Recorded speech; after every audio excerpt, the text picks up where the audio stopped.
మీద కూర్చున్నాడు కదా ఆ మహిమ. మీకు ఒక స్టోరీ చెప్పాను నేను. మా అమ్మమ్మ 93 సంవత్సరాలు. ఆమె అంటే ఇంకా ఒక బ్రాహ్మణ కుటుంబంలో, ఆమె యేసు ప్రభు తెలీదు ఆమెకు. ఇంకా ఒకరోజు ఆమె బాత్రూంలో కాలు జారిపడి హాస్పిటల్లో జాయిన్ అయింది. ఆమెకెళ్ళి నేను యేసు ప్రభు గురించి చెప్పాను. అప్పుడు హాస్పిటల్ ఆమె క్రిటికల్ ఐసీయూలో ఉన్నప్పుడు చెప్పాను యేసు ప్రభు గురించి. యేసు ప్రభు అంటామమ్మ మనందరి పాపాల కోసం వెల చెల్లించాడంట, ఆయన చనిపోయాడంట, ఆయనకి అవకాశం ఇస్తే మనకు రక్షణ ఉంటుంది అని బైబిల్ అంటుంది, నేను అనట్లేదు అని చెప్పాను. ఆయనకు అవకాశం ఇస్తావా అని అడిగా. తప్పకుండా ఇస్తాను రా అంది. అవకాశం ఇచ్చింది. కొన్ని రోజుల తర్వాత 15 రోజులు 20 రోజుల తర్వాత అనుకుంటా, 20 రోజుల తర్వాత ఆమె చనిపోయింది. చనిపోయిన తర్వాత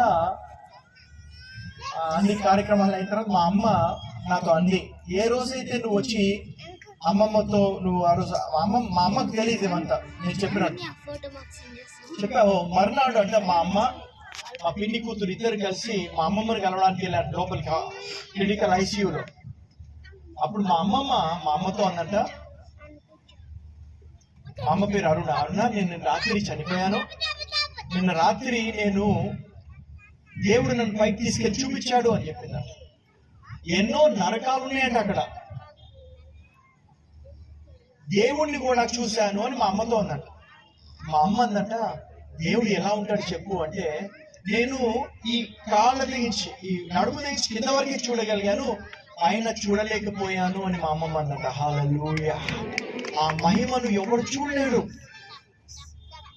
ఆయన రాజే. మనం ఒక మతంగా చేసేసాం కానీ ఆయన రాజులకు రాజు. హల్లెలూయా. ఆయన సృష్టికర్త. ఎంతో మందికి అనుభవాలు